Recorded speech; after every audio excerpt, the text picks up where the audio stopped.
Shonna Waters, welcome to the Human Capital Innovations Podcast. Thank you, John. I'm happy to be here. Yeah, we've been preparing for this for a while, and it's fun to finally get a chance to connect. And it was a lot of fun as I, was just looking into your background, looking over your bio and LinkedIn and everything, and just getting a better sense of your professional trajectory. And we have a lot of overlap. We're both PhDs. My PhD's in sociology of work. You're a PhD in industrial organizational psychology. We both do a lot of work in this HR, people development, kind of coaching space.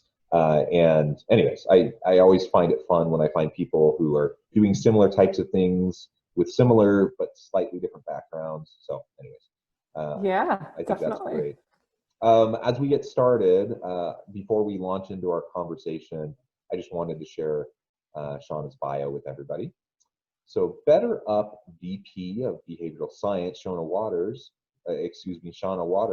is a PhD and associate certified coach who has worked with leaders and as a consultant and coach for over 20 years. Shonna helps individuals, teams, organizations, and systems realize their full potential. Shonna draws on an extensive knowledge base in project management, personnel selection and assessment, organizational assessment and development, change management, and strategic human resources to build sustainable and effective organizations. Shonna has a PhD in industrial organizational psychology and statistics, was certified as a leadership coach at Georgetown University's Institute for Transformational Leadership, and became an associate certified coach through the International Coach Federation. Again, awesome. Pretty much everything that you do and are interested in are the exact same kinds of things that I'm involved in and that I'm super interested in. So I think we'll have a great conversation. And today we're going to be focusing on uncertain times and how that translates to employee well-being in the workplace and how we can foster greater resilience within our people, but also within our leadership teams within organizations. As we get started today, is there anything else you would like to share by way of personal background or context for listeners? And then we'll launch in.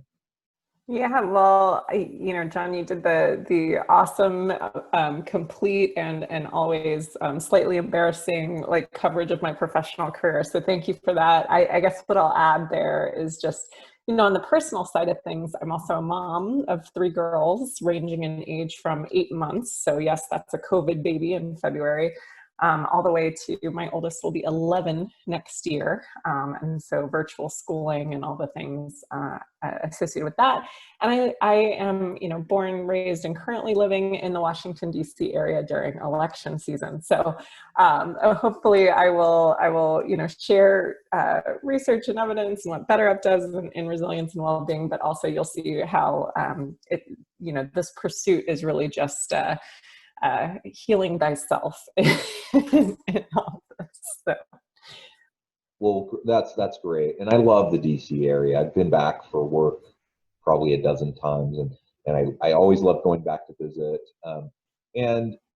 But I can imagine right now, probably tensions are high, given we're what 3-4 days before the presidential election. Yes, and yes, we are. So you have the coronavirus and all the issues around that. You have all of the social and political unrest in the country, all of this layered, one on top of the other, and it does make for interesting times. And I can completely relate, to the parenting and working from home thing. My wife and I have 6 children, and they're doing, online school, and my wife and I are working from home, and we're juggling everything and trying to, when things shut down in the spring, we just juggled and made it work, and we weren't sure how long it was going to be, and we didn't have enough devices for everyone, but we just kind of juggled things and had people doing stuff. For this fall, though, we realized, we just need to go buy more computers, and we need to have more stuff, more equipment, so everyone can do their thing. And it's been working a little bit better, but it's fun, it's challenging, and I think we're, everyone's kind of had their world turned upside down and is facing a lot of unique circumstances right now. So that ties in actually quite well to our topic for today, as we're talking about well-being, resilience, just helping people dealing with the challenges that are in front of us at this moment, at this particular point in time. And perhaps it's as challenging or more challenging than it has been in recent history. And organizations are struggling, leaders are struggling, their people are struggling.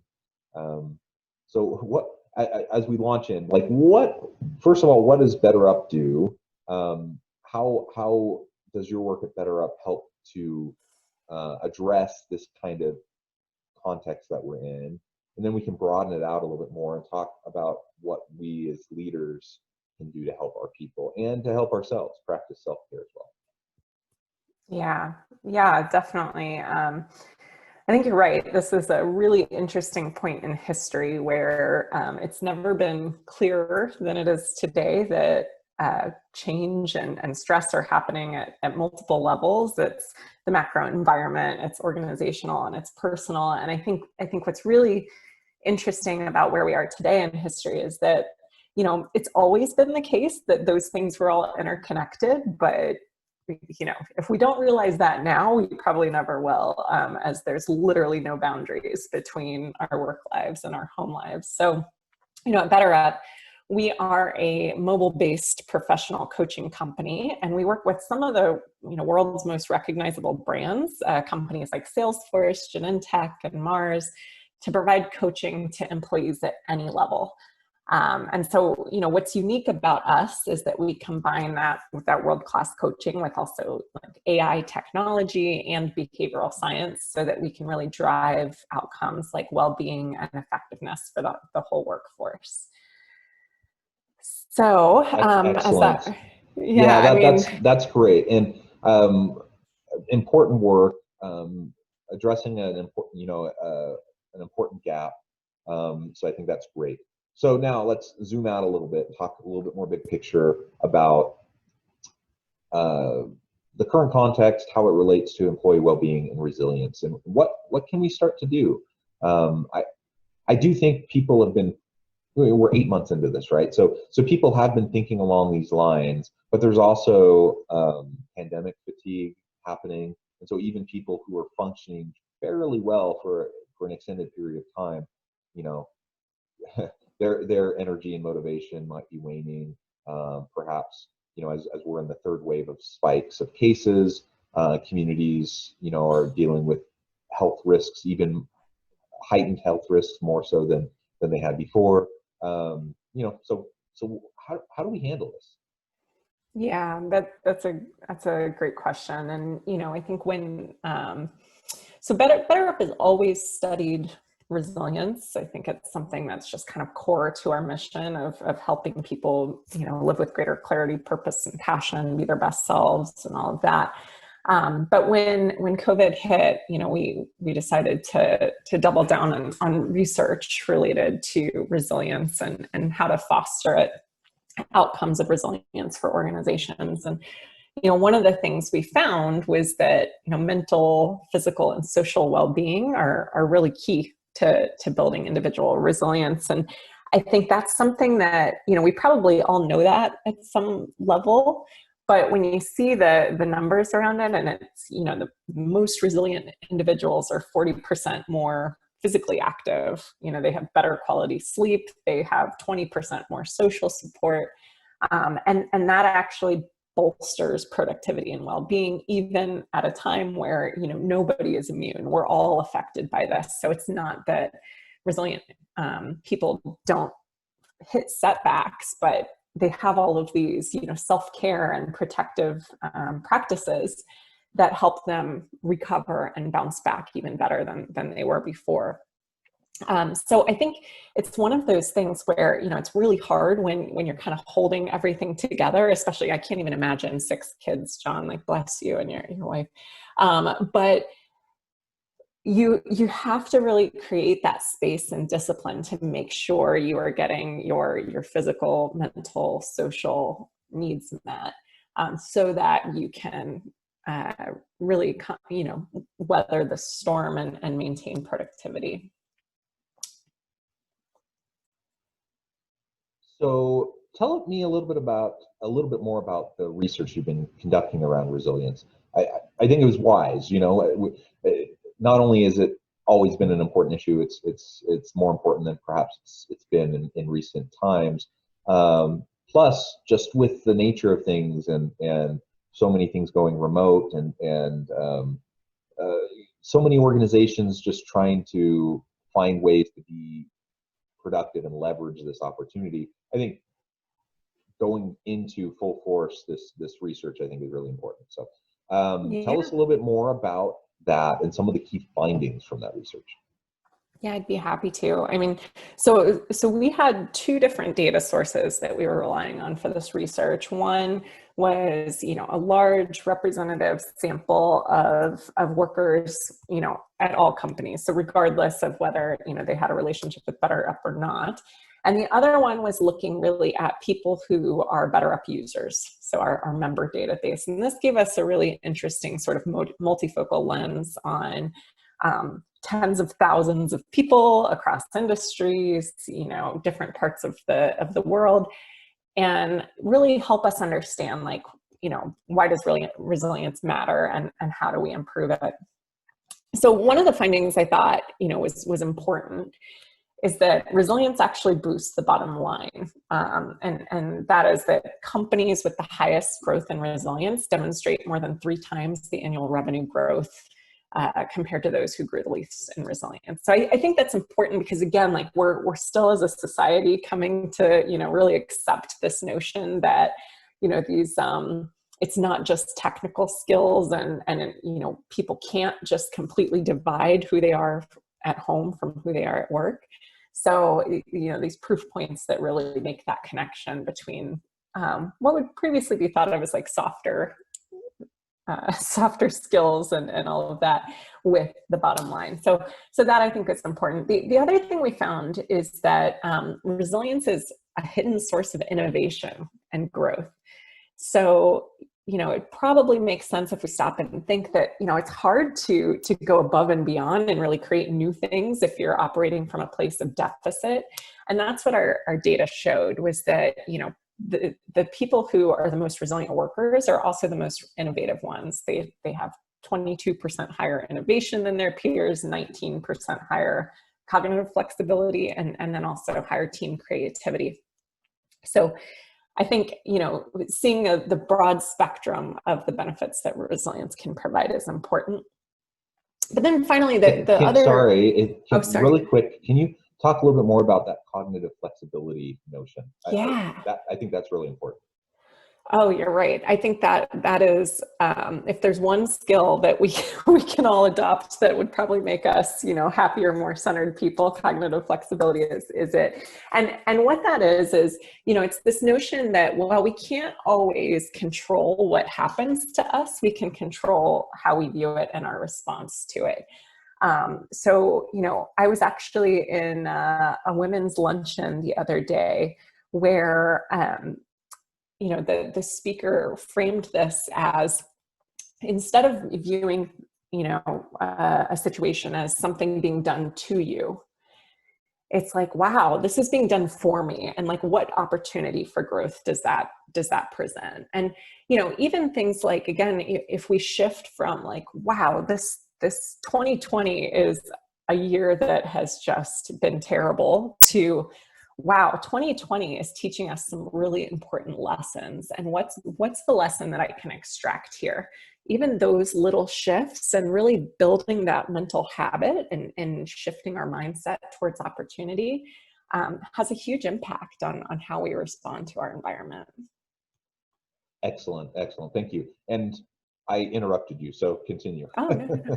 Well, yeah, I mean, the last finding I wanted to highlight, just because, again, it's one of these things where I get excited about, the potential for impact that something like this creates, is this notion that there's like a ripple effect from managers, resilient managers, to their team members. So we found that resilient managers help retain talent, but they also reduce burnout. And this is because, 52% less burnout for those leaders who are highly resilient, and they're less likely to leave the organization. And they're 57% more likely to see the purpose in their work. So why is that? How does that happen? I like a really simplistic example, because again, I told you I'm in the momming mindset right now, is, I have a new crawler, and what's the difference in how she responds when she falls if I have, a calm response or laugh it off, versus if I rush to say, oh my gosh, are you okay? Is everything okay? So the way we project and model response to challenge has a huge impact on the people around us. And so, I think that creates an opportunity for a point of leverage. If we can build the resilience, even just in our leaders, that'll trickle down into the rest of the organization. Yeah, and I want to come back to that trickle down here in just a moment. But thank you for sharing some of those key findings and what tremendous outcomes for organizations, right? Everything that you just mentioned, specifically aligned with what organizations are most interested in. And so I think I say that, I emphasize that because sometimes we think talking about employee wellness, well-being, resilience, empowerment issues, we think, oh, that's nice. It's a nice to have, but it's not necessary. And in times of where we're dealing with difficult fiscal issues, and maybe we're struggling to make payroll, investment in people often is one of the first things to get cut, and we just kind of expect people to do more with less, and that's just not sustainable. And so, you're framing everything back to how it impacts performance, how it impacts the health of the organization, how it helps the bottom line. Those are some terrific statistics that you just shared. And it's a good reminder to all of us and anyone listening that this isn't just a warm, fuzzy, kind of fluffy kind of thing we're talking about. This is real people.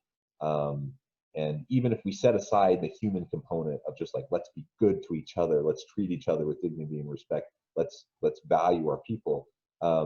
It makes sense for the organization. It makes sense for the bottom line. It's going to help everybody. It's going to help the organization be more effective and productive. It's going to help them maintain their competitive advantage. It's going to help leaders find greater success, and it's going to help your people because you're investing in them, you're focusing on them, and you're valuing them. Yeah, absolutely.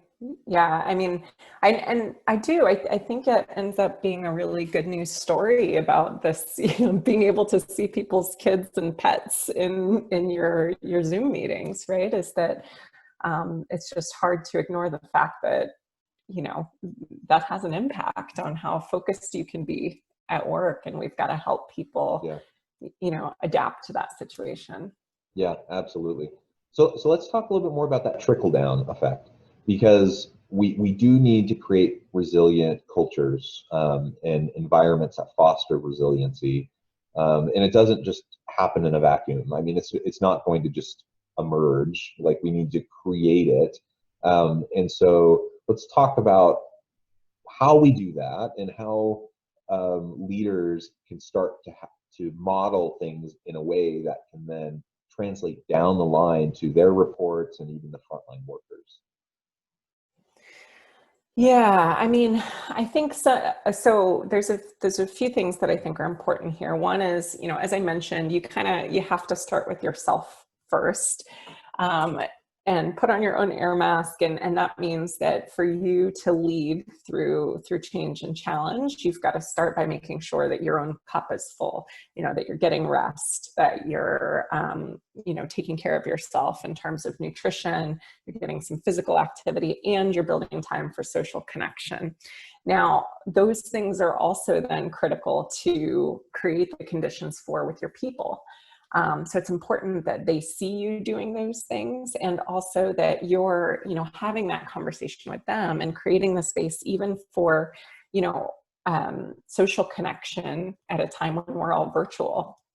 So one of our customers, for example, Chevron, this was a big challenge for them in, how do we take this workforce that was not necessarily accustomed to working remotely, dealing with everything they're dealing in their personal lives, and keep that sense of connection across the globe. Right. So what they ended up doing was, partnering with BetterUp to offer group coaching, what we call coaching circles, to 7,000 supervisors beginning in June, to again create this space to come together, network, offer peer coaching with one another, and also focus on behaviors like feedback and navigating uncertainty and things like that. So I think even if it's just a matter of creating some unstructured space in the, during your team meetings, or using the breakout, rooms function to create that time for social connection and check in with each other personally. How are you doing? And then to the extent that you can offer flexibility, things like adjustments in working hours or structure, things like that. It reinforces for people that they have to not just focus on delivering work, but also ensuring that they're at their best when they're doing so. Yeah, excellent. I love those thoughts and tips. And you said it, focus on yourself first, make sure that you're in a good place, and then make sure you're modeling, make sure that you're doing it in a conspicuous way. I know not some leaders naturally, they like kind of being center of attention, and so that's not going to be a difficult thing. Others, they're more kind of the behind the scenes. They don't really want the limelight. They don't need people. They don't want to shine the light on themselves all the time. But in this instance, even if that's not your style, you need to do it, because people need to see that you're taking your vacation time. They need to see that you're doing these self-care behaviors. They need to understand that you're dealing with stuff and struggling with things just like they are. And so they can connect better, and they can see the importance of going through and doing these types of things. That just has to happen, because it's not directly related to what we were just talking about. But let's take, for example, the vacation day element, right? We know there's so much research that shows, particularly in the US, we just don't take our vacation days. So we offer way less vacation and PTO time than pretty much anywhere else in the world already. So many countries and companies provide way more opportunity for vacation than we do. But even though we have less available, people don't take it. They just don't take it. And so, and it's one thing for an organization to say, we encourage you, we're offering this as a benefit, we want you to take your vacation time. That's nice. But if I'm reporting to a boss who I see doesn't take their time, or they find little ways to ding people who do take vacation time, then of course I'm not going to be as inclined to take my vacation time. And I know we're in a pandemic. I know we can't travel. Maybe we had a destination we wanted to go, fly off to Europe and do something really cool. We can't do that right now. That doesn't mean we don't need vacation time. We still need time to reset, to allow ourselves to decompress. And leaders have to model that. If they don't, it doesn't matter what they say, people aren't going to utilize that time.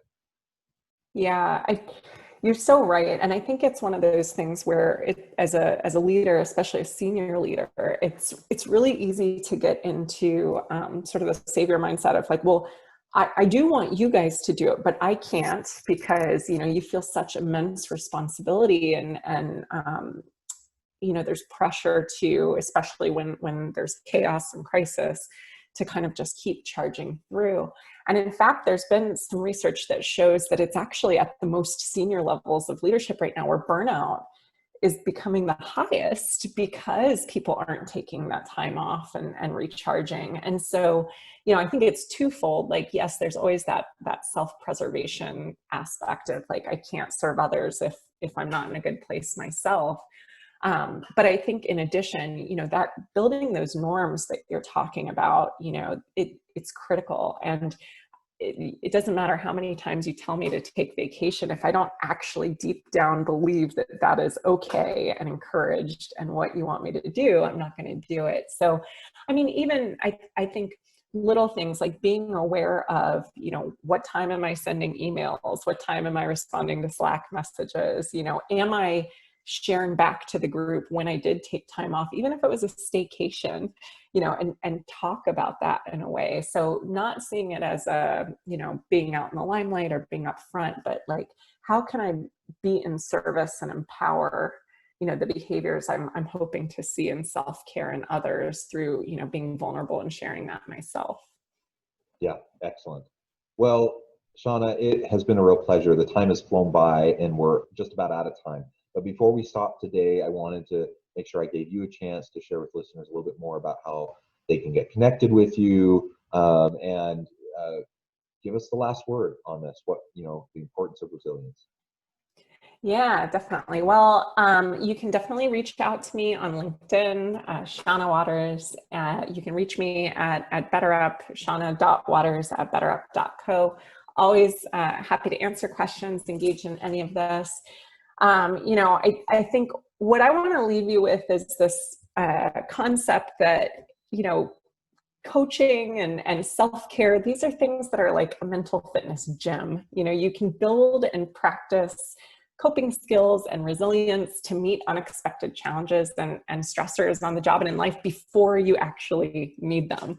You know, I think if we thought of our mental health and well-being as something that required investment, just like our diet and our physical activity and you know, our technical skills, I think we'd all be happier, more productive people. So I also just want to say, you know, best wishes to everyone out there. Good luck with managing the current environment, and, you know, go out and vote. Thank you. Yes, go out and vote if you haven't yet. Thank you so much. It's been a real pleasure talking with you. Such an important topic, and I hope listeners will reach out, get connected, find out more about what BetterUp can do for you, what Shonna can help with. And as always, I hope everyone can stay healthy and safe, that you can find meaning and purpose at work each and every day, and I hope everyone has a great week.